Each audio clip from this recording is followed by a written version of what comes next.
오늘의 말씀은 히브리서 12장 2절입니다. 참 이게 제가 경험한 이 신앙을 이렇게 말씀을 찾고 내용을 전달하려고 하다 보니까 참 쉽지는 않은 것 같아요. 내가 느낀, 내가 경험한, 내가 생각한 것과 또 각자가 생각한 하나님이 다르고 각자가 경험한 게 다른데 이게 어떻게 똑같을 수 있을까라는 두려움도 있어요. 걱정도 있고. 하지만 일단 하겠습니다. 그 히브리서 12장 2절을 다 같이 읽을게요. 시작. 믿음의 주요 또 온전하게 하시는 이인 예수를 바라보자.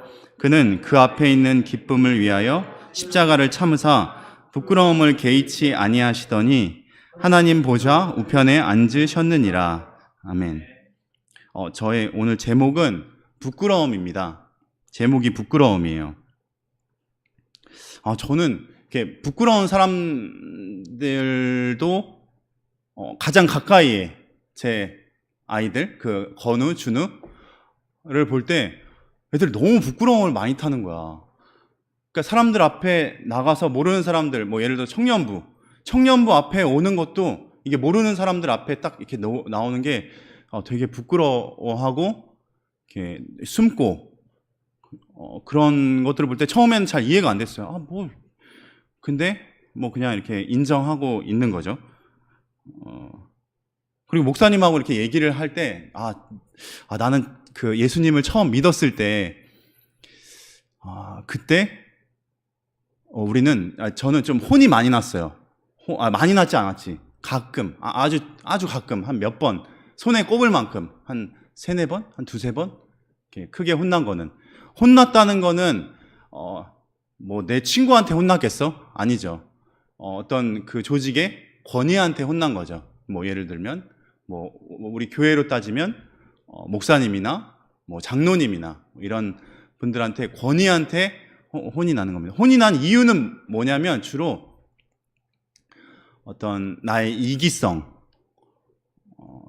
나의 좀 이렇게 크게 이렇게 잘못한 일들이 있을 때, 그럴 때 혼이 났던 것 같아요. 근데 여러분들은 어떤지 모르겠지만 딱 혼이 났는데 되게 부끄러워. 이렇게 막 뜨거우면서, 그러니까 낯이 굉장히 뜨거우면서 그런 거는 그거는 딱 그 경험을 느낌을 그럼 자기가 생각을 해봐야 될 것 같아요. 근데 어쨌든 되게 낯이 뜨겁고 부끄럽고 고개를 들 수가 없어요. 그리고 일단 부인하고 싶지. 내 의도는 그게 아닌데.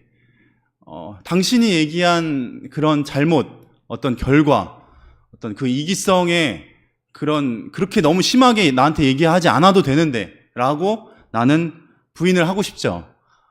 하지만 내가 부인한다고 해서 그런 잘못을 한 내가 없어지는 건 아니잖아요. 그리고 여기서, 하나 더 생각해 봐야 될 거는 우리 자신의 정체성을 생각을 할 때 우리는 스스로 나의 정체성을 결정하는 것이 아니라 다른 사람들과의 관계, 다른 사람들이 나를 보는 그 시각, 그런 여러 가지 그 유기적인 관계 속에서 나의 정체성이 결정이 됩니다. 나는 되게 훌륭해. 나 잘생겼고, 나 할 줄 아는 것도 많고, 내가 나를 스스로 그렇게 결정하는 것이 아니라 나와 관계하는 중요한 사람들, 내 가족, 친구, 더 권위, 목사님, 아니면 여러 사람들 있잖아요. 그런 사람들과의 관계에서 그 사람들이 나를 보는 시각에 의해서 나의 정체성은 인정이 되곤 합니다.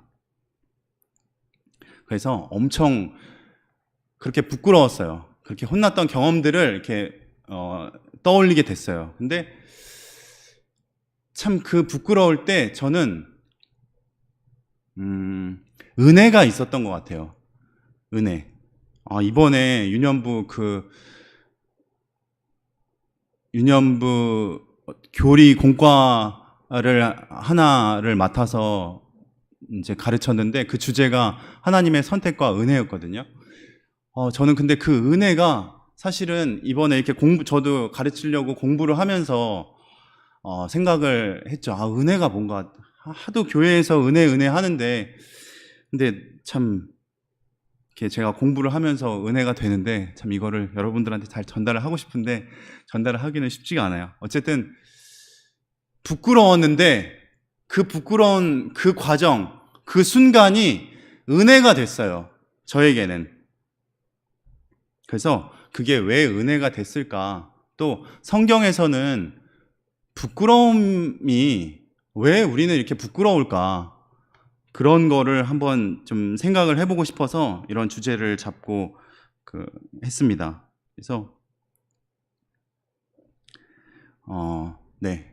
그러니까 제가 이 주제를 잡은 이유는 은혜를 받고 싶어서입니다. 은혜 안에 거하고 은혜로 나아가기 위해서입니다.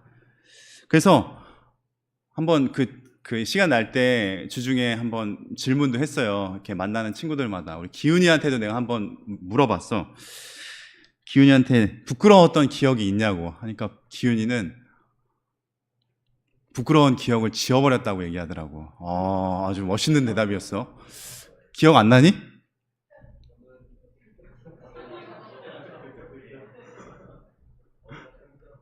네. 기훈이 어제 참, 나는 그 수영장에서, 우리 야생과 뭐 그런 다큐멘터리 같은 데 보면 그 정글에서, 밀림에서 하마가 이렇게 물속에 딱 있고 그 주위에 조그만 새들이 막 하마 주위에서 이렇게 깔짝깔짝 거리는 모습들이 있는데, 와, 홍기훈이 그 모습이 너무 귀여운 거야. 막 애들 깔짝깔짝하고. 근데 나는 이거 되게 진짜 칭찬이거든. 칭찬. 너무 귀여웠어. 애들은 너무 좋아하고, 참 그 아이들과 이렇게 같이 놀아준다는 게 쉽지 않은데, 그거를 뭐 한두 명도 아니고 막 대여섯 명들, 거기에 정우, 연우, 막 그런 친구들까지 다 와가지고 막 이렇게 깔짝깔짝 거리면서 그 큰 선생님 막 해가지고 하는데, 그 꼬맹이들까지, 그러니까 너무 귀엽더라고. 내가 기훈이를 귀엽다고 느끼는 게 처음이었어. 그래서 기훈이한테는 그렇게 얘기를 들었고, 내가 경태한테 질문을 했더니 경태는 요즘에 자주 부끄럽다고 하더라고. 그래서 나는 경태 뭐 어린 시절을 잘 모르니까, 근데 경태 어린 시절의 사진들을 봤을 때 내가 그냥 생각하기로는 경태는 한 중고등학교 시절에는 그렇게 부끄러움을 많이 탔을 애가 아니었을 것 같아. 너 그때는 안 그랬잖아. 그러니까 뭐 그때는 안 그랬죠 하더라고. 그래서 저도 이걸 준비하면서 어렸을 때 저를 생각했더니, 저는 어렸을 때 눈물이 굉장히 많았어요. 그래서 누가 이렇게 조금만 나한테 뭐라고 해도 일단 눈물이 나는 거야. 너무 억울해. 눈물부터 나. 이렇게 많이 울었던 것이 이렇게 생각이 납니다. 그런 부끄러운 감정들이 약간 울음으로 이렇게 표출이 된 것 같아요. 그래서 성경에서 부끄러움에 대한 걸 이렇게 찾아보려고 하니까 먼저 창세기 2장에 있더라고요. 창세기 2장에 하나님께서 세상을 창조하시고 아담과 그러니까 하와를 이렇게 지으셨죠. 지으시고 동산 각종 실과는 너희가 임의로 먹어도 되지만, 이거 하기 전에 아담과 하와가 벌거벗었으나 부끄러워하지 아니했다고 했어요.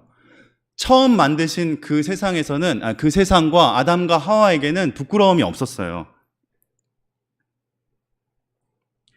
근데 언제 부끄러움이 들어왔냐면 하나님의 명령을 어기며 처음 죄가 우리에게 들어왔을 때입니다.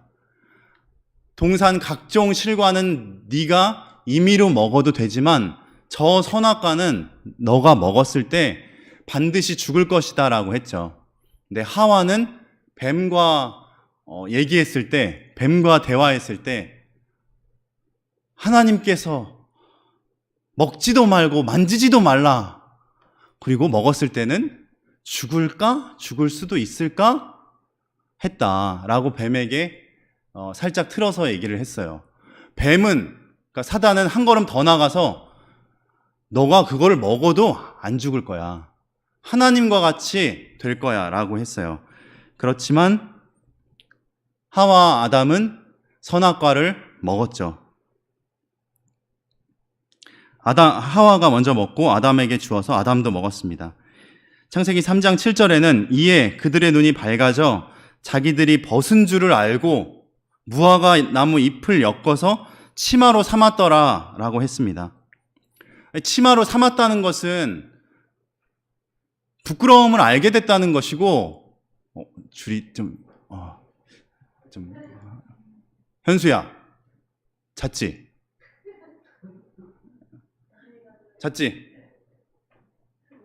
잤으면 나와, 안 잤으면 뭐 거기 있고. 묵상은 아닌 것 같았어.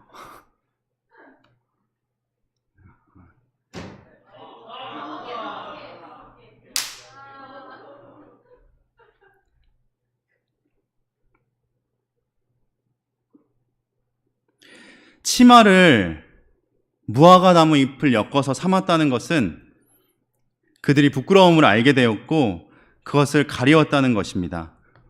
그리고 두 번째로 한번 아벨과 가인의 이야기를 볼 때 창세기 4장 4절에서 7절인데 아벨은 자기도 양의 첫 새끼와 그 기름으로 드렸더니 여호와께서 아벨과 그의 제물은 받으셨으나 가인과 그의 제물은 받지 아니하신지라. 가인이 몹시 분하여 안색이 변하니 여호와께서 가인에게 이르시되 내가 분하여 함은 어찌 됨이며 안색이 변하면 어찌 됨이냐. 내가 선을 행하면 어찌 낯을 들지 못하겠느냐. 선을 행하지 아니하면 죄가 문에 엎드려 있느니라. 죄가 너를 원하나 너는 죄를 다스릴지니라. 가인은 너무 수치스러웠어요. 그래서 그 분노가 결국 살인을 저질렀죠. 우리가 어떤 의도했던 무언가가 우리의 의도대로 되지 않을 때가 있습니다. 그럴 때 우리는 당황스럽고 그게 부끄러움을 느끼게 되고 또 그것이 더하면 분노하게 됩니다.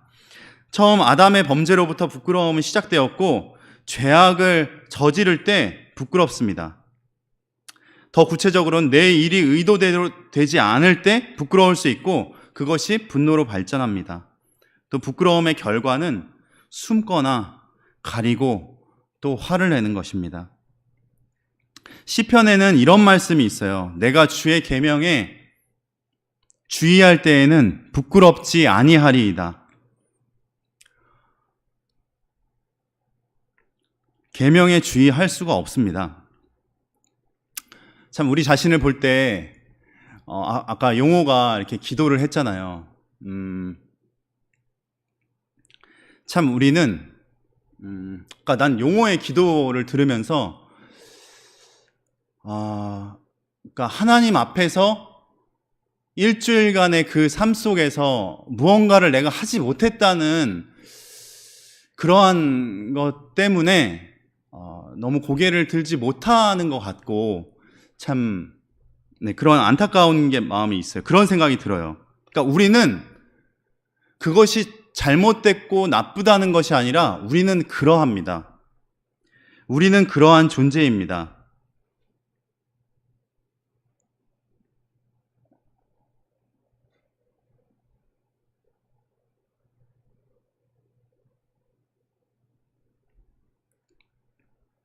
너무 부끄러워서 사실은 이 부끄러움을 직면하고 하나님과 대화할 때는 고개를 들 수가 없죠. 근데 살 수 없어야 정상인데 사실 우리는 부끄럽지 않은 척 또 그렇게 부끄럽지 않은 척 하면 또 안 부끄러워집니다.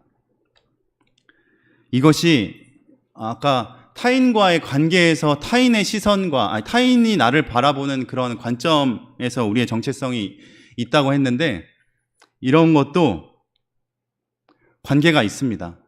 내가 하나님 앞에서 안 부끄럽다고 하면 안 부끄러운 게 아닙니다. 부끄러우면 부끄러워해야 합니다. 그러면 예수님은 어떻게 했는지 한번 살펴보겠습니다. 그래서 오늘 읽었던 12장 2절인데 믿음의 주요 또 온전하게 하시는 이인 예수를 바라보자. 그는 그 앞에 있는 기쁨을 위하여 십자가를 참으사 부끄러움을 개의치 아니하시더니 하나님 보좌 우편에 앉으셨느니라. 여기서 질문 하나 하겠습니다. 예수님은 부끄러우셨을까요? 안 부끄러우셨을까요? 부끄러우셨다. 안 부끄러우셨다. 네. 저는 예수님은 무지하게 부끄러우셨을 거라고 생각합니다.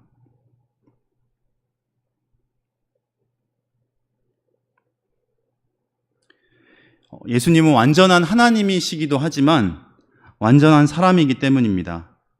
죄가 없으시나 고통을 당하신 것이고 십자가상의 그 부끄러움도 그대로 느끼셨을 것입니다. 개의치 않았다는 것은 부끄러움이 없었다는 것이 아니고 부끄러움이 있었지만 그것이 하나님의 계획과 예수님이 가는 길에 영향을 미칠 수 없었다는 것입니다. 그러면 예수님을 믿는 현지야, 안녕, 안녕, 안녕.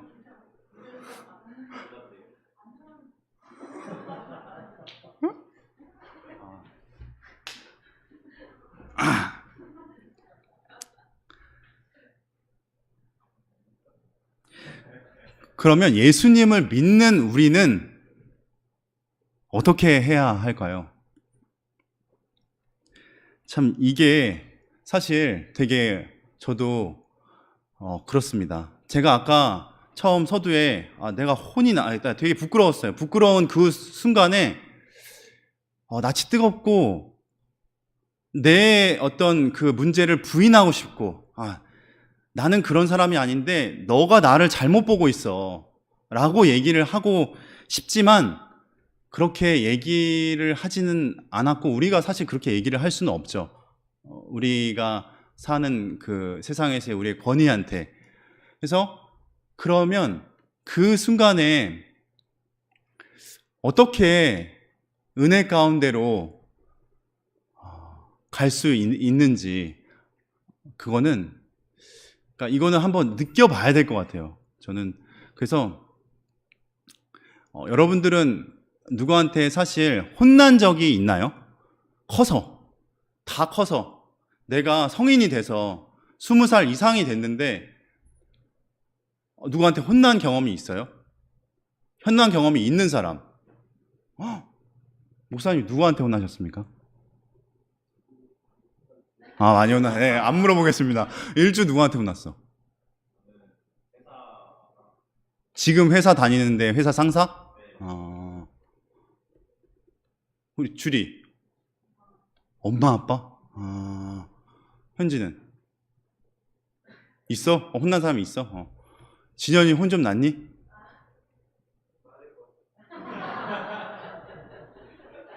오늘의 설교를 가장 잘 이해했어요. 정말 누구지? 민규. 내가 이게 코로나 때문에 그래. 민규야, 넌 혼 좀 넌 좀 많이 혼났을 것 같은데.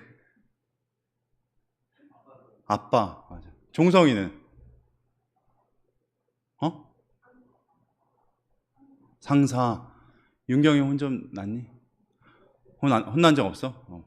민규, 누구, 찬혁이 혼난 적도 없고. 성은자매님 혼나신 적 있어요? 누구한테 혼나셨어요? 아버지. 기훈이 혼난 적 있어요? 다윤이 있어. 누구한테? 부모님. 현수는? 뭐래? 근로 선생님. 그러니까 저는 이렇게 사실 제가 혼나본 경험의 그런 혼은 이 세상에서 경험하기는 힘들어요. 이렇게 내가 부모님한테 혼나는 거랑 직장 상사한테 안 좋은 소리 뭐 그렇게 그런 거 듣는 거랑은 사실은 조금 달라요.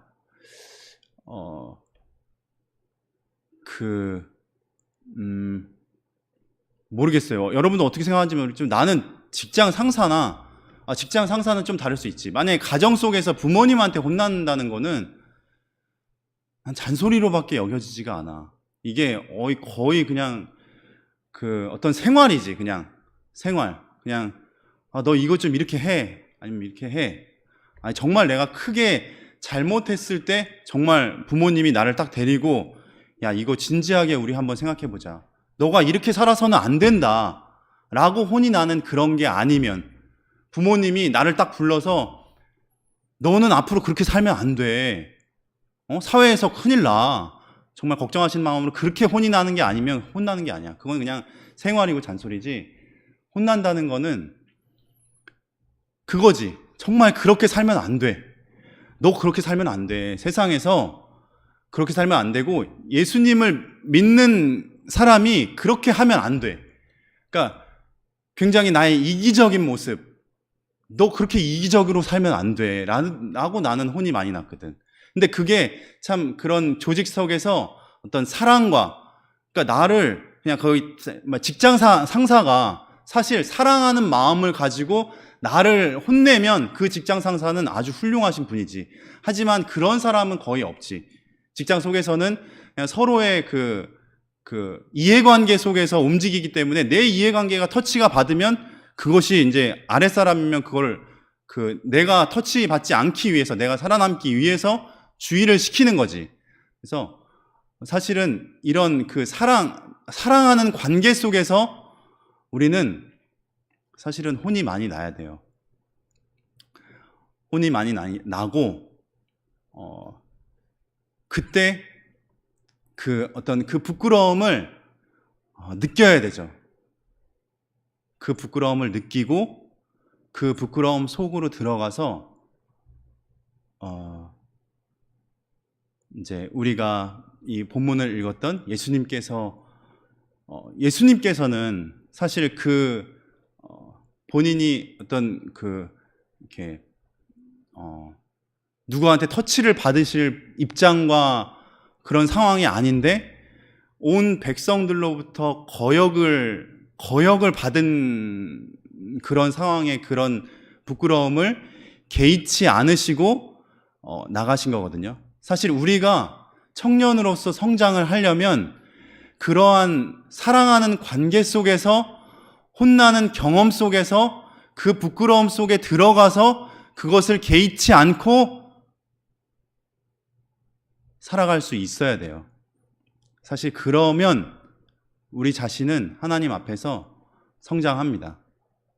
그래서 여러분들, 저는 사실 그러니까 이런 말이 사실 여러분들한테도 해당되는 말이지만 우리 목사님한테도 참 사랑하는 마음으로 훈계를 해주시고 또 관계를 맺어주시고 혼내주시고 또 더 사랑해주시고 하는 그러한 드리고 싶은 말씀인 거죠. 그래서 우리가 그러한 부끄러움, 이게 그래서 단순히 목사님과 혼나는 관계에서의 그 부끄러움만이 아니더라도 우리가 경험할 수 있는 어떤 상황에서의 그 부끄러움도, 내가 그 부끄러움을 당하고 사실 당해도 괜찮거든. 나 당해도 안 죽어. 나 안 죽는데 내가 부끄럽기 때문에 이제 숨는 거지. 당해도 괜찮은데 그걸 개의치 않고 걸어가면 그 속으로 부끄러워하고 그걸 개의치 않고 내가 해야 될, 내가 배운 대로, 내가 걸어가야 될 대로, 내가 성찰한 대로 내 자신을 보면서 가면 성장합니다. 성장이 있고, 그 말씀을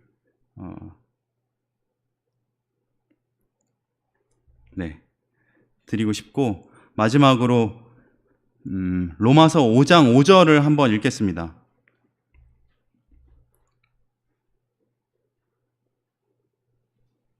로마서 5장 5절을 찾아서 같이 한번 읽겠습니다.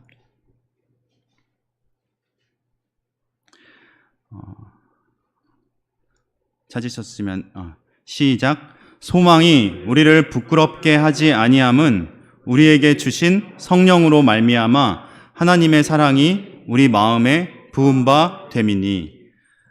아멘.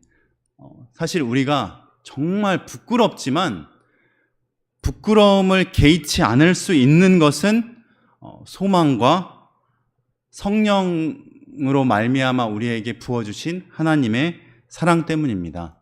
그래서 이것을 잘 기억하고 내가 부끄러운 상황이 나에게 올 때 당황스럽고 힘들고 그것을 피하고 싶지만 너무 피하지 마세요. 그냥 내가 해야 될 걸어가야 될 길은 사실 저희가 알려주지 않아도 여러분들이 더 잘할 거예요. 어떻게 가야 되고 어떻게 살아야 되는지를. 그래서 그거를 잘 부딪히고 끝까지 예수님을 바라보고 성장하는 우리 모두가 됐으면 좋겠습니다. 기도하겠습니다.